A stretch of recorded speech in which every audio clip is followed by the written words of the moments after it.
partner and art director here at Boss Fight Studio.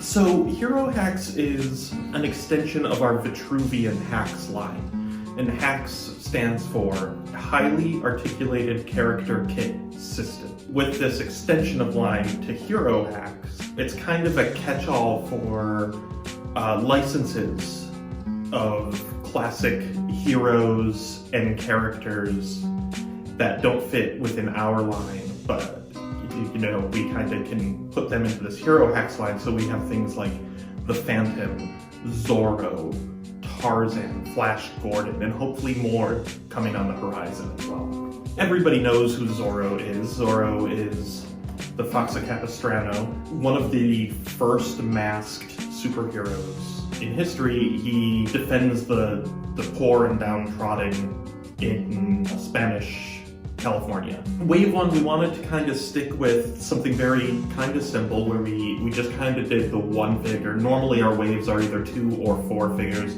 This wave, we decided to just roll out with the one single Zorro in his classic all black with his hat and his sword and his cape, and kind of nail the feel and the look for the entire line and what it will be from here. And so our first figure is Zorro Don Diego de la Vega, who's the classic character Zorro, based on the novels, and like even all the bio and everything is all based from the novel, from the original novels. This is actually its own segment of Hero H.A.C.K.S, where it's a creature and hero 2-pack. So basically you have Zorro, who is very similar to the single release Zorro. He has a couple of differences. He's got a new soft plastic shoulder cape, and then he has a soft goods fabric cape instead of the sculpted soft plastic cape on the single release. But this time he comes with his mighty steed, Tornado. So you have a figure with a horse with all of its tack, all of its saddles and the gear, and then you have a full figure with his accessories. His whip, he has his extra hands, his sword, his hat. This also includes a stand, so you can pose the horse like rearing up or running. There's a whole write-up, a little bio on Zorro and Tornado, and we're hoping to do more of these in Hero H.A.C.K.S coming up very soon, actually. Well, with Zorro, there's a lot of iterations. There's tons of movies and television shows.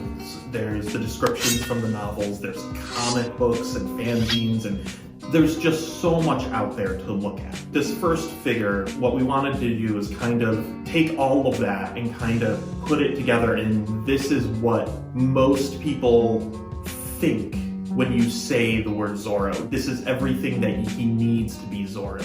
So he's not based on any actor likeness, he's not based on any specific comic book or movie, but there are similarities to almost all of it in this figure. I'm a Zorro fan from the time I was a kid, and so I kind of had in my head what he should look like almost right away. There were some tweaks and stuff I made to what I imagined, kind of basing it on the other media content and kind of trying to pull it all together.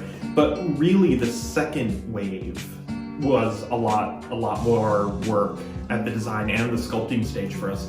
The second wave is based on the movie The Mask of Zorro, so it is Antonio Banderas as Zorro and Catherine Zeta-Jones character. Having to work with actor likenesses is always much bigger challenge in getting them right, because you want to flatter the actor and you want to make a great toy at the same time. So from the design stage to the sculpting stage, there was a lot more challenge with that line. On top of that, the Catherine Zeta-Jones character has a long flowing skirt, and we wanted, but at the same time she sword fights and everything, so we didn't want to hinder her articulation with a sculpted plastic skirt, so we are sourcing soft goods, which I always like when soft goods are sourced, if they're sourced correctly. And these ones will be great, but it is always a bigger challenge to take a full-size fabric and then try and imagine what fabric will mimic that at a 4-inch scale. So the future of Zorro is very exciting for us. One of the next items coming up is a special 2-pack which I think will be very well received. It's one of my favorite items that I've ever designed and worked on. Then after that, we are moving into the single figures again, and we do have a lot planned. We're pulling some stuff from some comic books. We're pulling some stuff from history. And again, like the initial figure, we'll be pulling from the zeitgeist and kind of mass thoughts on what some of Zorro's adversaries will look like and be. And so we have a lot coming up for Zorro. Very exciting for the next year or so as we slowly release information regarding these items. As I said earlier, I love Zorro. I watched the black and white television show as a kid. It was in reruns, I'm not that old.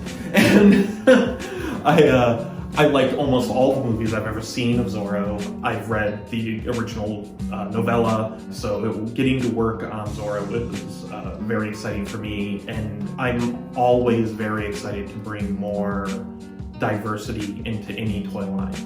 And Zorro is a person of color, and that's always great to get on the toy shelves.